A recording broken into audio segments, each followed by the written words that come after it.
I want to welcome all of you to our Aegis webinar titled, What Did My Patient Actually Take? An Overview of Cannabinoids and Semi-Synthetic Cannabinoids. My name is Dr. Kristin Hillman, and I am a member of the clinical team at Aegis. This is a brief educational webinar to discuss cannabinoid testing, which now includes the semi-synthetic cannabinoids. The material presented here is the sole property of Aegis Sciences Corporation and may not be produced without express written consent. The objectives for today's webinar are to review all of the cannabinoids available for testing at Aegis, which now includes additional semi-synthetic cannabinoids, to understand recent legal changes for hemp-derived semi-synthetic cannabinoids and what may be coming in the future, to understand the differences between two semi-synthetic cannabinoids new to Aegis testing, HHC and delta-10 THC. Understand the comparison of the psychosis risks between all cannabinoids, and to highlight main points for urine and oral fluid testing of cannabinoids. There are three distinct categories of cannabinoids based on their origin and method of production. There are natural, semi-synthetic, and synthetic cannabinoids. Examples of natural cannabinoids include CBD, which is cannabidiol, and delta-9 THC, generally known as marijuana. These occur naturally and abundantly in the cannabis plant. Semi-synthetic cannabinoids include HHC, which is hexahydrocannabinol, delta-8 THC, and delta-10 THC. They can occur either naturally in the plant in trace amounts, either through biosynthesis or as a degradation products of other cannabinoids, or they can be produced by chemically modifying hemp-derived CBD in a lab, which is the process that classifies them as semi-synthetic cannabinoids. We will look at this more closely in a few minutes, but it is important to note that the semi-synthetic cannabinoids made chemically in a lab are from hemp-derived CBD and not from marijuana, delta-9 THC. Lastly, synthetic cannabinoids like MDMB, 4-en pinaca, or ADB butanica are created entirely in laboratories without any plant-based starting material. Aegis has expanded its cannabinoid analysis to include HHC and delta-10 THC. We distinguish between HHC, delta-10 THC, delta-8 THC, delta-9 THC, CBD, and all associated metabolites in the cannabinoid panel through presumptive screening with a reflex to definitive mass spectrometry. The inclusion of these two additional cannabinoids in testing enhances the assessment of psychoactive use and patient care. It is important to note that definitive testing is necessary because immunoassay screenings primarily detect the marijuana metabolite, delta-9 carboxy THC. Because the metabolites of semi-synthetic cannabinoids are structurally similar to the delta-9 carboxy THC, there is a risk of cross-reactivity and a high possibility for false positives or misinterpretation. Definitive cannabinoid assays testing only for delta-9 THC are no longer sufficient to address this emerging public safety concern. It's necessary to include testing for semi-synthetic cannabinoids to support providers in assessing psychoactive cannabinoid use. Robust testing and monitoring strategies are critical to ensure safety and mitigate risks from the use of cannabinoid products. Let's look into the details of the semi-synthetic cannabinoids that have been recently added to Aegis testing. HHC, or hexahydrocannabinol, is a psychoactive cannabinoid that has recently emerged in commercial cannabis products. HHC is generally considered slightly less potent than delta-9 THC and may be associated with fewer anxiety-related effects. Current pharmacological insights are based largely on receptor studies and animal models, while human data remains scarce, leaving gaps in knowledge about kinetics, dosing, toxicity, and long-term outcomes. While it occurs naturally in the cannabis plant, its presence is limited to trace amounts formed either through biosynthesis or as a breakdown product of other cannabinoids. HHC can also be produced through chemical modification of hemp-derived CBD, the process that categorizes it as a semisynthetic cannabinoid. Structurally, HHC exists in two isomeric forms as 9R and 9S. The 9R isomer is the active form, exhibiting stronger binding to the cannabinoid receptors, making it more likely to produce psychoactive effects, whereas the 9S isomer is considerably less active, resulting in mild to minimal effects.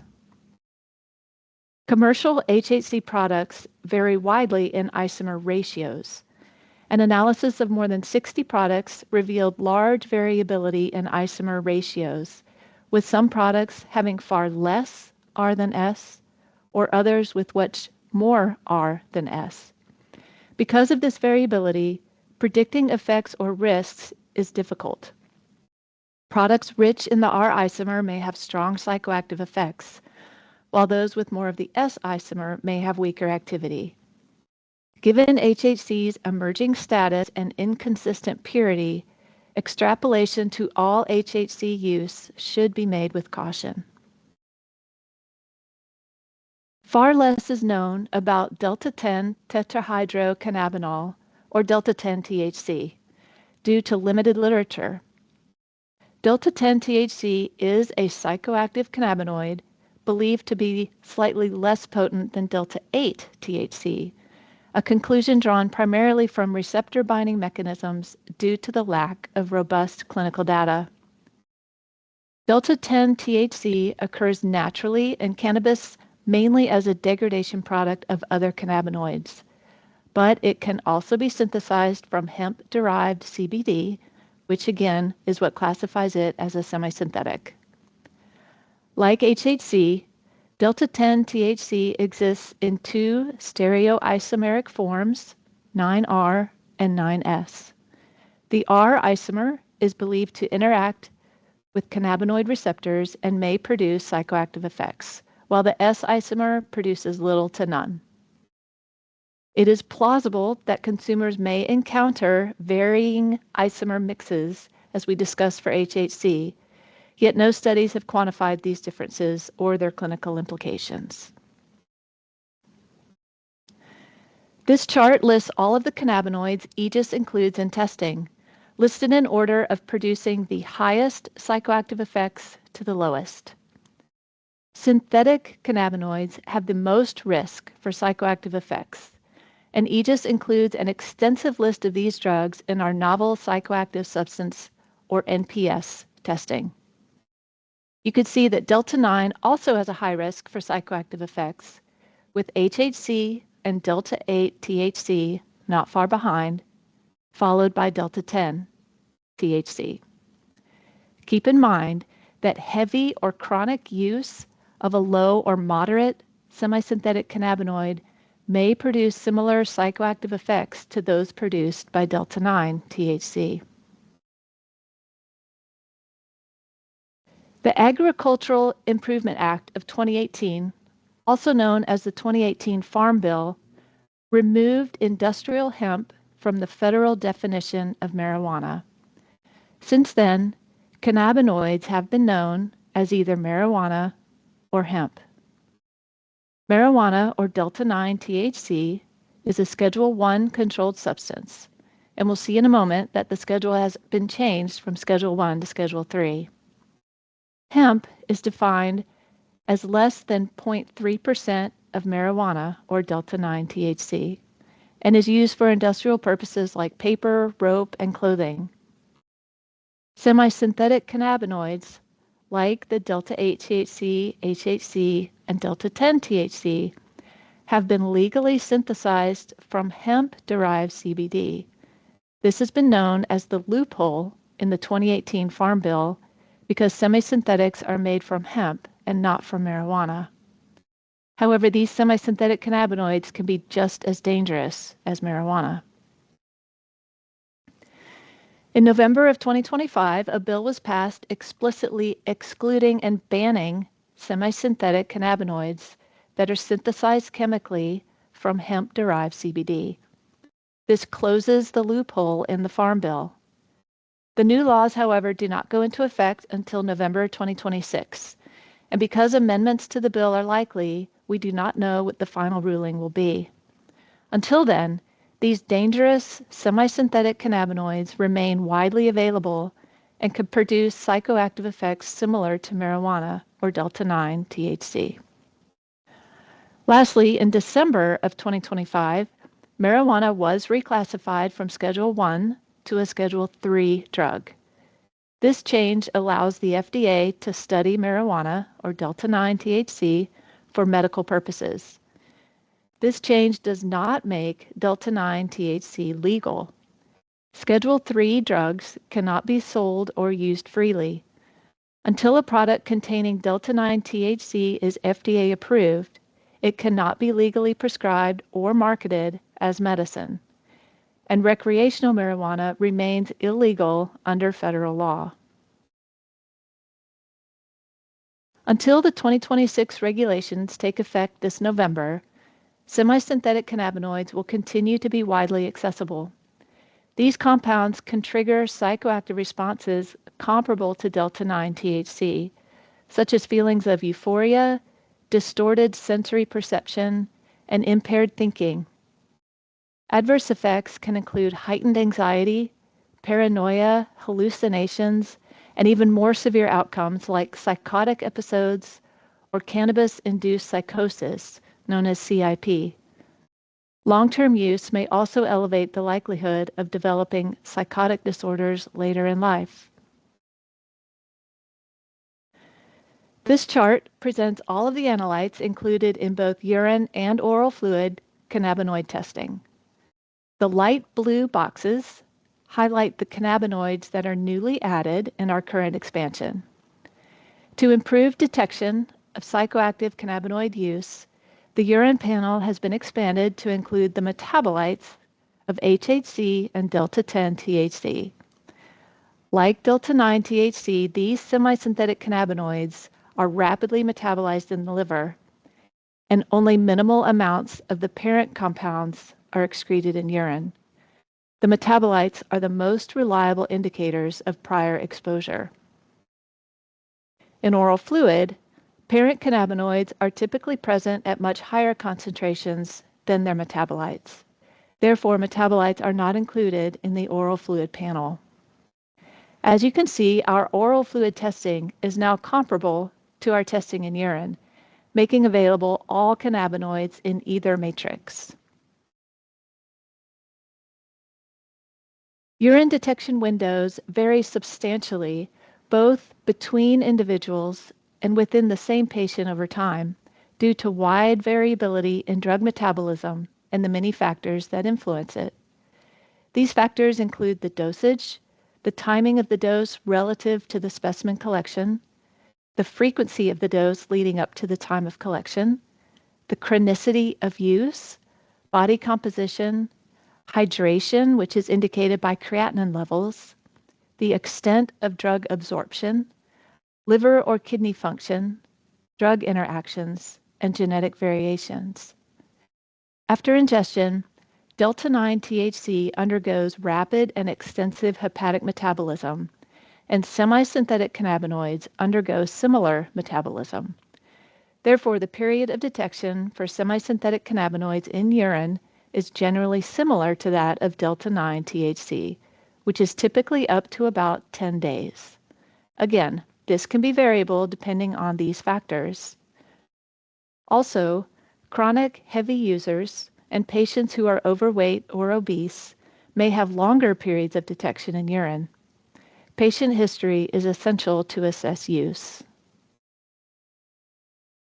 In oral fluid, it is important to note that oral fluid testing is far more sensitive to smoked or vaporized cannabinoids than to ingested edibles or prescribed cannabinoid medications. This phenomenon, known as the depot effect, reflects residual drug in the oral cavity following inhalation.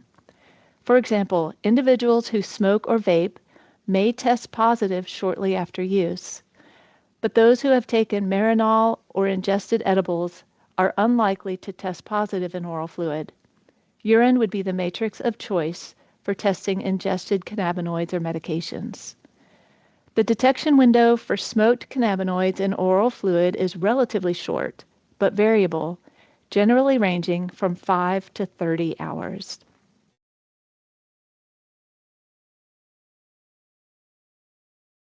Even with advanced testing capable of differentiating specific cannabinoids, results cannot confirm the source of the cannabinoid.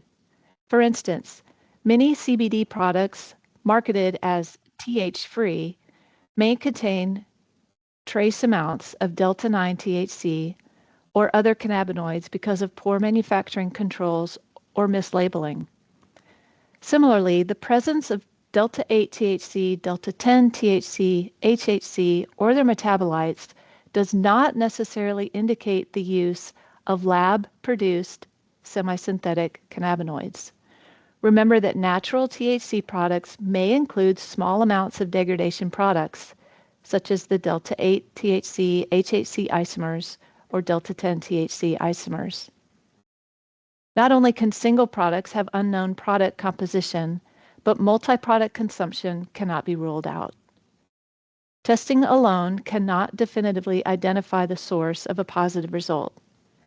Monitoring use patterns, adverse events, and patient history remains essential, particularly as psychoactive cannabinoids become more widely available. The inclusion of additional cannabinoids in AEGIS testing is intended to support providers in assessing psychoactive cannabinoid use, regardless of the origin. The references used for today's webinar may be accessed in the written clinical update, which is available at our website at aegislabs.com. If you have any questions specific to today's webinar or any general questions, please feel free to call or email the clinical team using the information at the bottom of this slide. Thank you for your time and attention. I hope you have a great rest of your day.